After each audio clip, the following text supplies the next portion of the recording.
So welcome back. This is the lecture on basis functions. So let's consider regression. Linearity is often a good assumption when many inputs influence the output. Also, some natural laws are approximately linear or are even linear, like F equals m times a. The force is mass times acceleration. But in general, if you just model dependencies, it's rather unlikely that the true function is linear. And the same is true in classification. Linear classifiers also work well when many inputs influence the output, so in the same case. But also for classifiers, it is often not reasonable to assume that the classification boundaries are linear hyperplanes. So today we are looking at an extension of our capabilities to model nonlinear dependencies. So the trick is to simply transform the input into a high-dimensional space where the regression or classification might again be linear. From another point of view, let's define appropriate features. So many of them, again, with many inputs, dependencies tend to become linear. And this design is sometimes called feature engineering. Another view is let's define appropriate basis functions. And hopefully at the end of this lecture you will understand what this means. So the classical challenge is our XOR type problems with following patterns. So if there are two inputs and they can be 0 and 1 and the output can be 1 and minus 1. So 0, 0 we map to 1, 1, 0 we map to minus 1, 0, 1 we map to minus 1, and 1, 1 we map to 1 again. So this is more like the reverse XOR problem, but the XOR you probably would change the plus and minuses, but for the sake of discussion, there's no difference. So here's the situation in 2 dimensions. So we have x1 and x2. If both are 0, the output is 1. If both are 1, the output is 1. If one of them is 1 and the other one is 0, the output is minus 1, and the other way around as well. And there's no way you can shift or turn this hyperplane such that it will separate the pluses, so the green patterns, from the minuses, the red pattern. And this was historically the example which was showing the limitations of a single neuron in the book Perceptron by Marvin Minsky and Papat. So the trick in some sense is quite simple. We just add additional basis functions. So the linear model, the input variables are x1 and x2. And now let's consider the product x1 times x2 as an additional input. So and we get an interaction term x1, x2. So this is the product, and we lose the sort of linear behavior in the inputs, because now it's a nonlinear function of the inputs. It's a product, but we gain a lot of modeling power. So here's how it looks like. So here, this is the x1 axis, this is the x2 axis, and if we look at the pattern in the way before, we see the plus 1, the minus 1, the minus 1, and the plus 1 up here, and if we would project it back, it would be down here. But now, by adding a third dimension, we can map the plus 1 up here. And we do that by introducing the combination x1, x2, because x1, x2 is 0 everywhere except for the case 1, 1. So the 1 moves up here. Now we can even define a function which exactly has a property that the function assumes these values.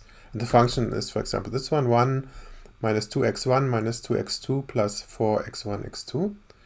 If everything is 0, all these terms disappear and we are left with a 1. If all of them are 1, we have 1 minus 4 plus 4, it's 1. If we have a 1 and a 0, we have 1 minus 1, this disappears. this disappears. So yeah, we have a -1. And the other way around as well. So we get a -1 for the other case as well. And we call these terms here, we call them phi or basis functions. So this is phi1 would be 1, this term. Phi2 would be x1, so it's -2 phi2. The third one is x2, so it's -2 x2, plus 4 times phi4, and phi4 would be x1 times x2. So this is just a different way of writing it, but these functions become important because we will play with them and try out different options. But in the simple case, with the simple definitions, we are solving this XOR problem.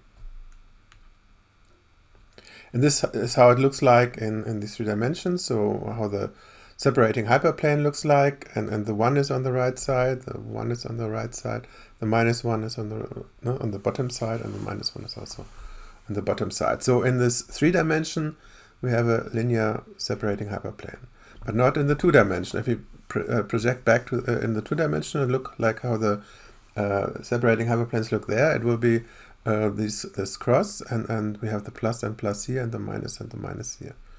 And so this is writing this projecting this back into the 2-dimensional phase, this decision boundary. And so we see that in a 2-dimension it looks like a nonlinear separating hyperplane, whereas in this higher dimensional phase it looks like a plane. This is how the function looks like. Now we see, so I always forget where the 0 is. So here's the 0, 0, 0 is 0.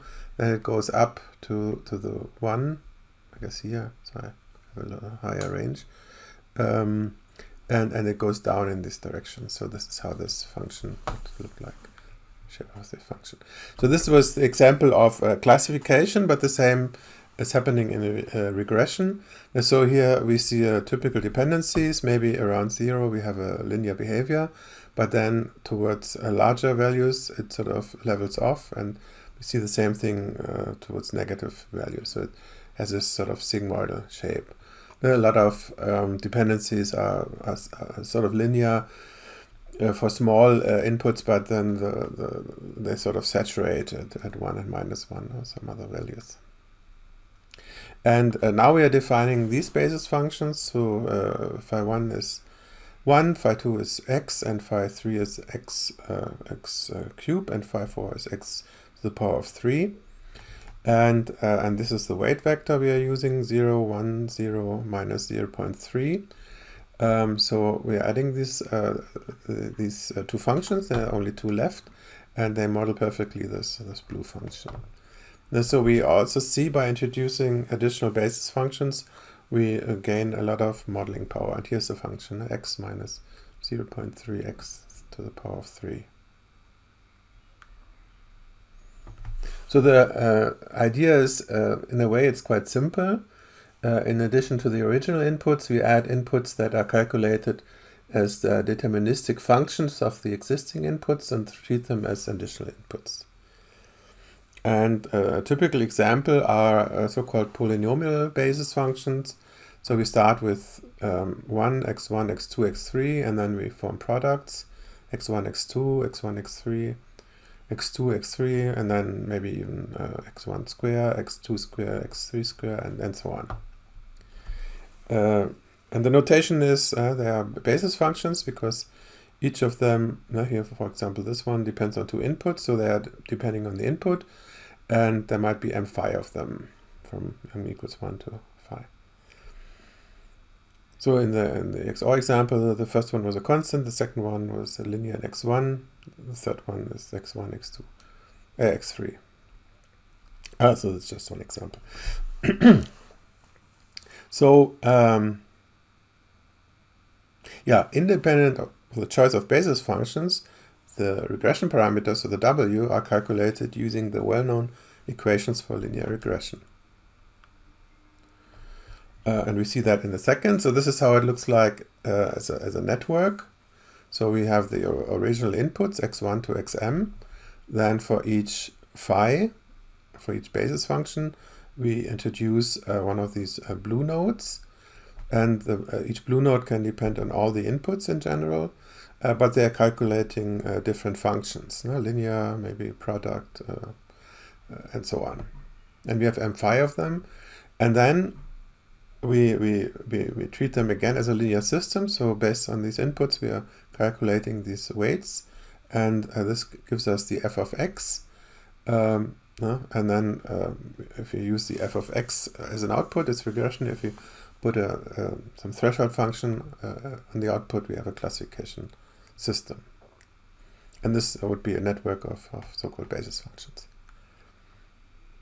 Oh yeah, and a slight change in notation. I mean, or not change, but a modification. So now we, for example, can define that the first basis function is a constant. Sometimes we don't even need the constant, so this will be absorbed in this phi notation, and I will not have an extra resource for this, for the constant. It's just assumed to be one of the basis functions.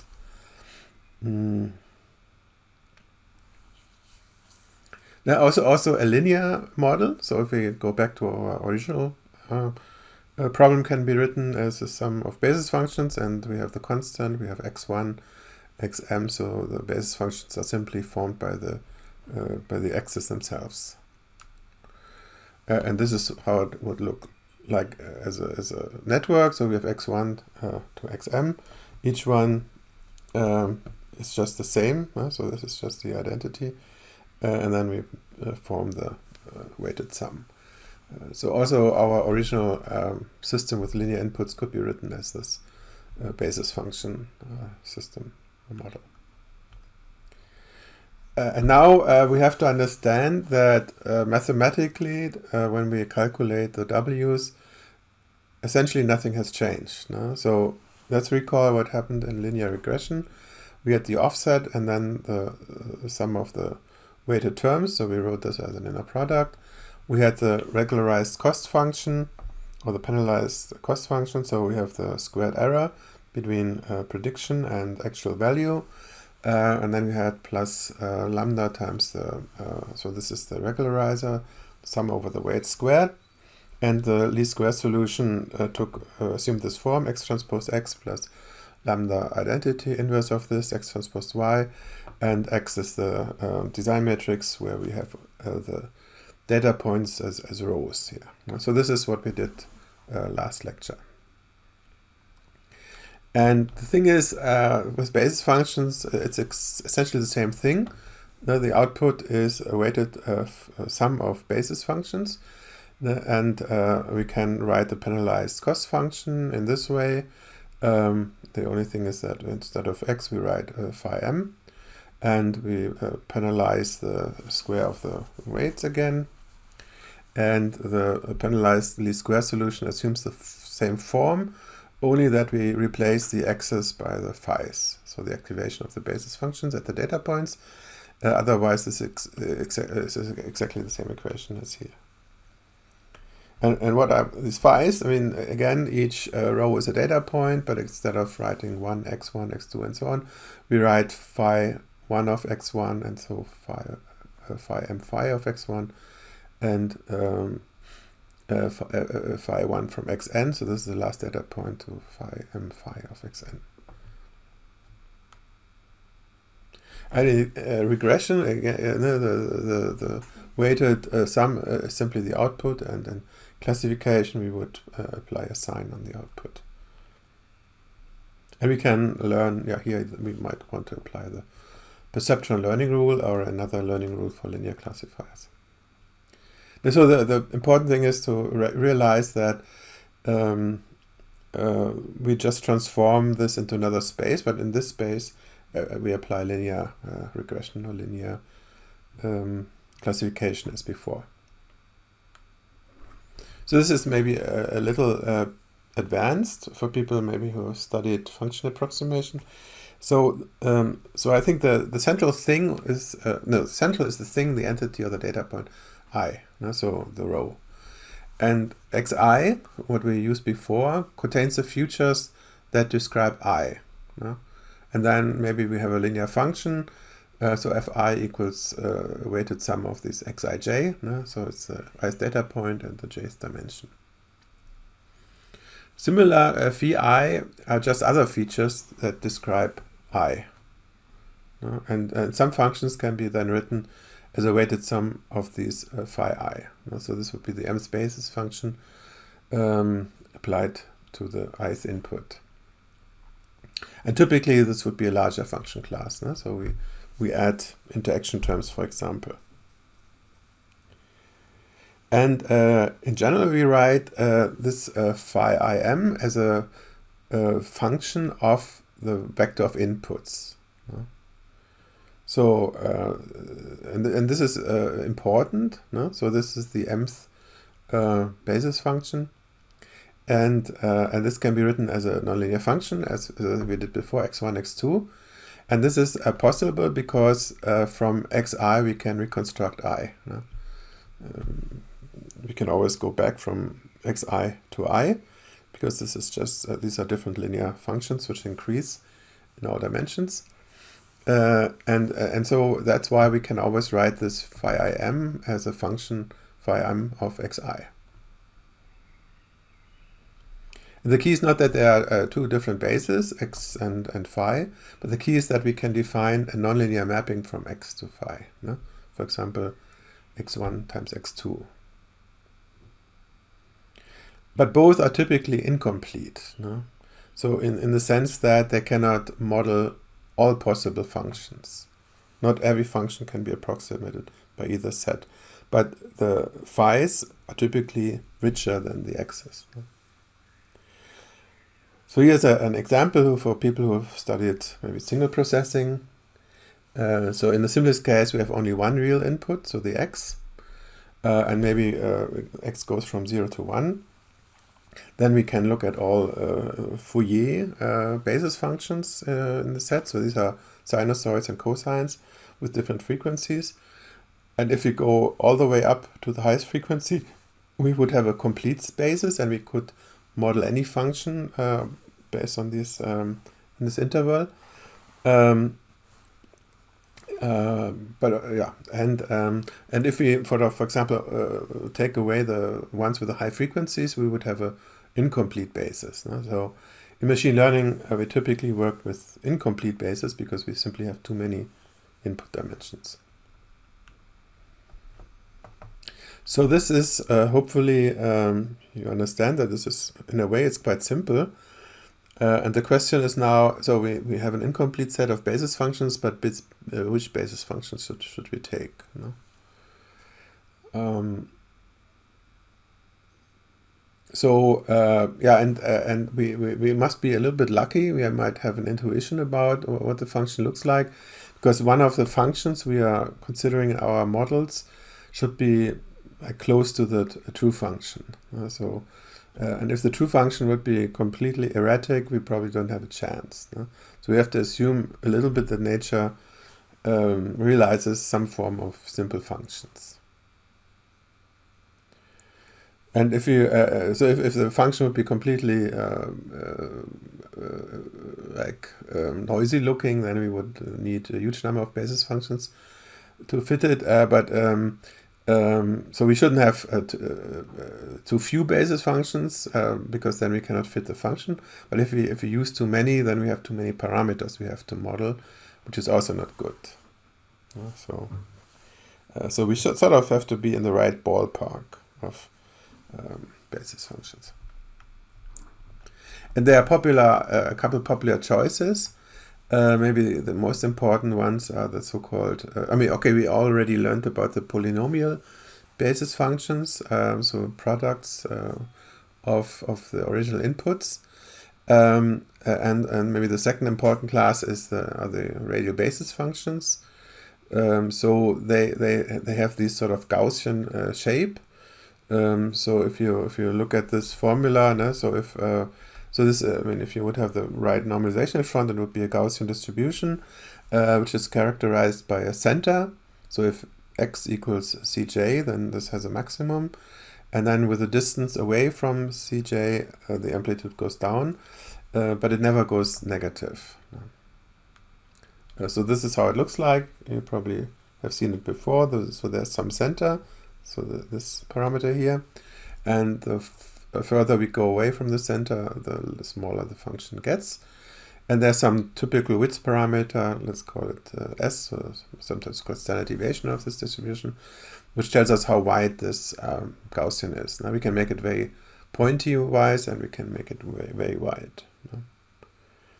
Or this is how it looks in 2 dimensions, x1, x2, we have a center, and this is sort of the circle of same amplitude.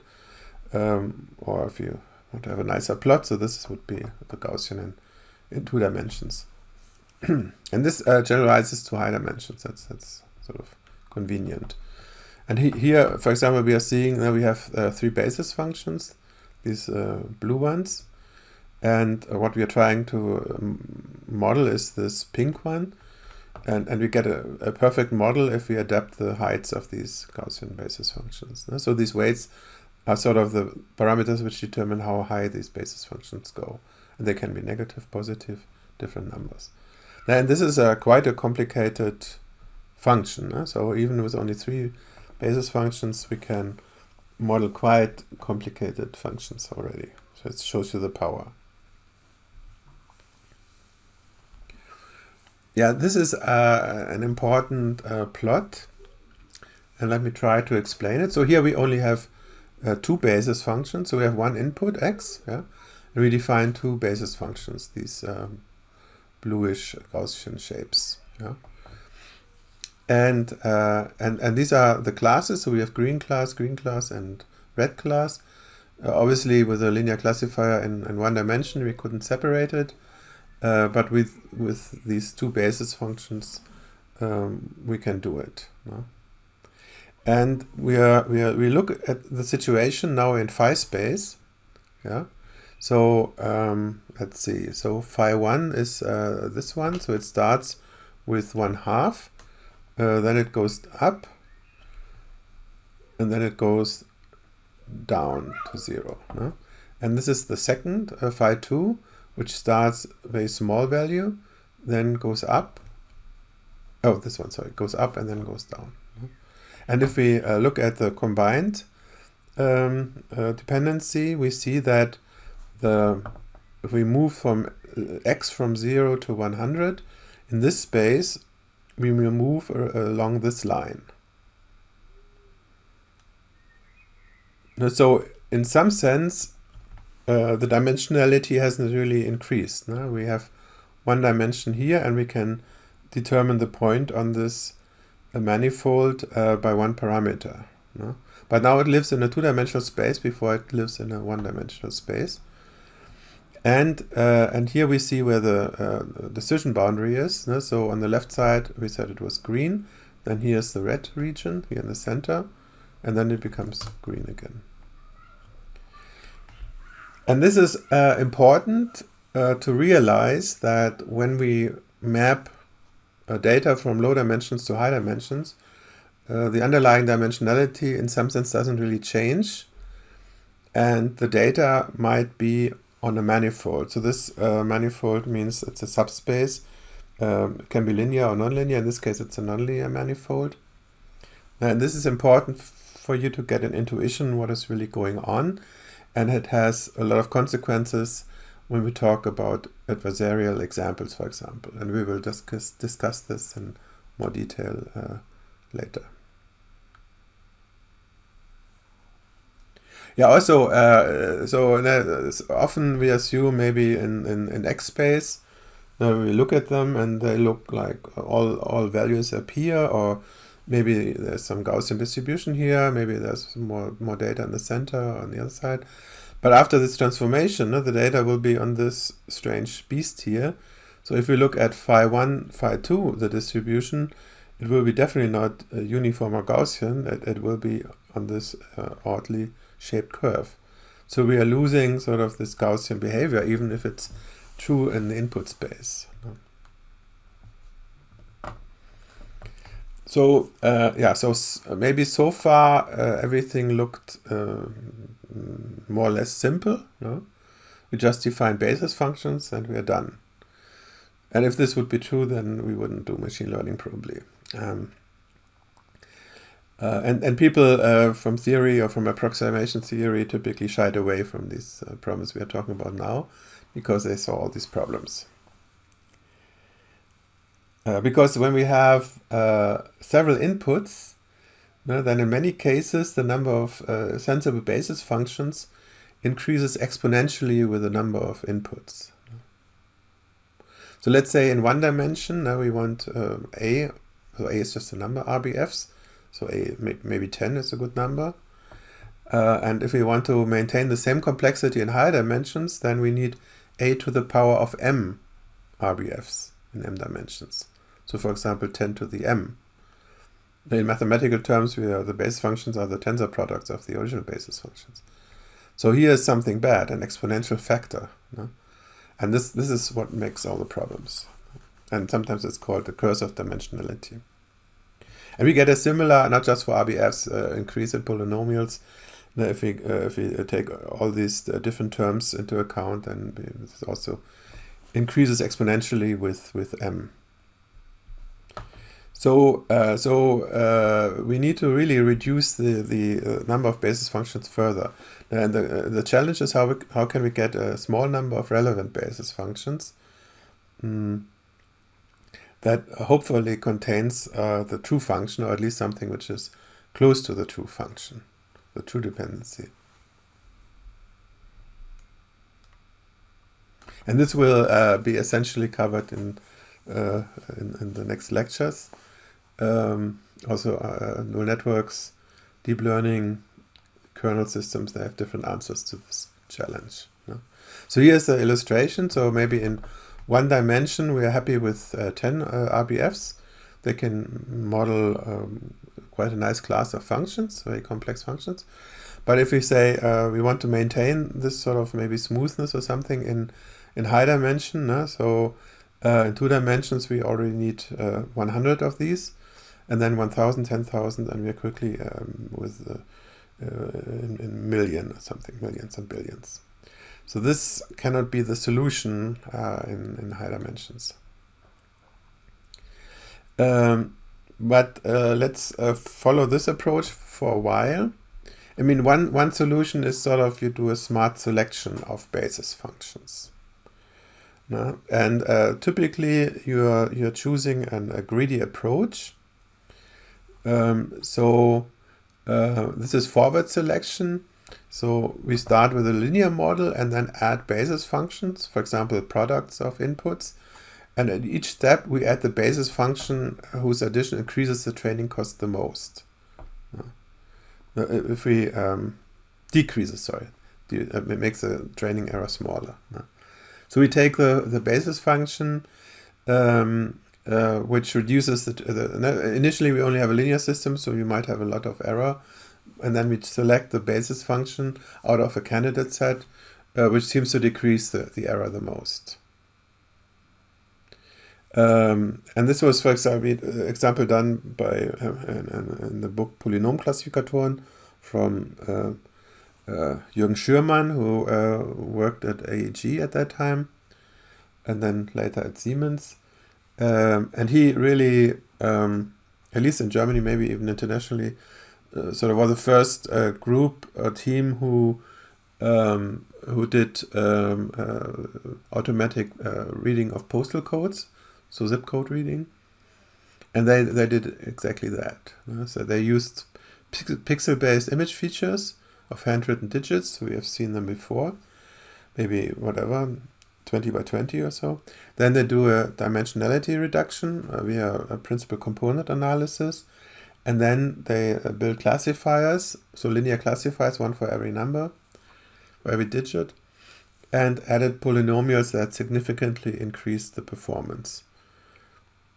And then apply a linear classifier on top. So maybe that's a little bit misleading. So you add these nonlinear terms, typically they didn't add too many, but the relevant ones.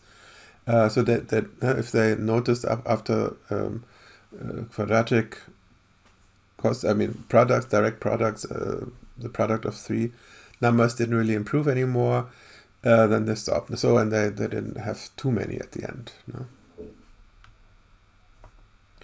And of course, the other strategy is the other strategy is to start with really too many basis functions and then remove the basis function in each step, which seems to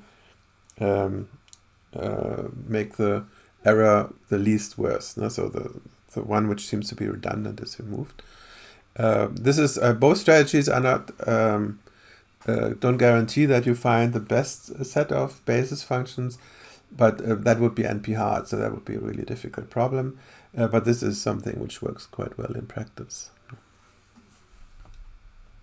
So this is called pruning of a model. Pruning means taking things away, and this is a stepwise increase. And this strategy of defining a lot of basis functions by insight, so you can maybe if you want to classify a web page or a picture or something, maybe you have some good insights of what features would be. Then you can, this is for example used in advertisement placement on the web. So companies like Google or Facebook and others who place advertisement on your page. They have descriptions of you, some statistics, some profiles, and they have information of what they want to put on your web page, and maybe they also use information of what you're looking at and other things, your history. And from all this information, people do this feature engineering. They design interesting features or basis functions, whatever you want to call them, and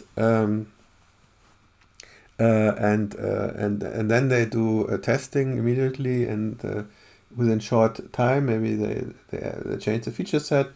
They wait a week and see if the income or the clicks go up, and so they can say, okay, this is a better feature set as before, or a worse one, then they go back to the old one.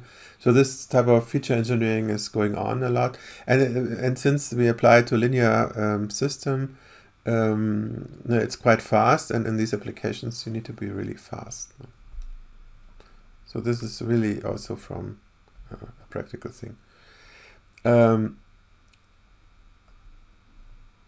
So in a way, by picking basis functions, you implement some form of prior knowledge, because the assumption is that the true function can be modeled by the set of weighted basis functions.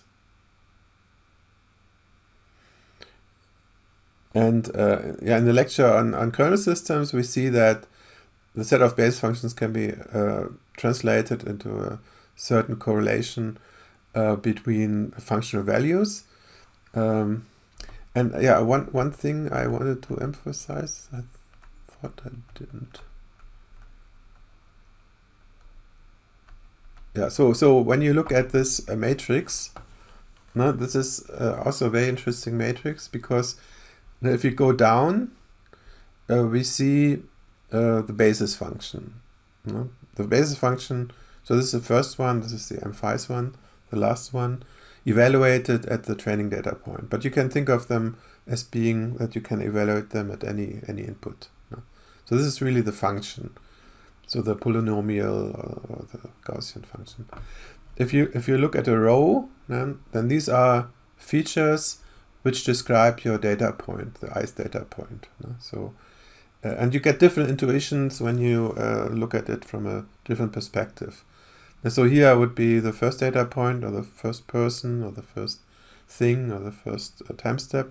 And these are features, numbers, which describe this thing, this item.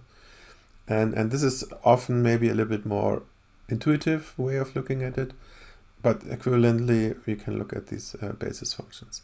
So did I, maybe I had some examples somewhere. I did.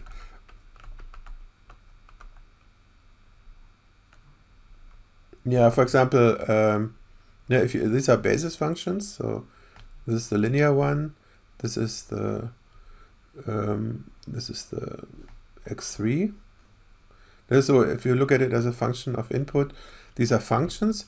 But if you look at them as features, you would, for example, look at minus 0.6 as an input. Then you see the feature here, minus 0.6 or something, and minus 0.2. So these are the two different views. Now, sometimes we prefer to look at them as functions of input. Sometimes we are looking at them as features of these data points or something. Yeah, so I thought that was important to get across. So thanks a lot, and see you next time.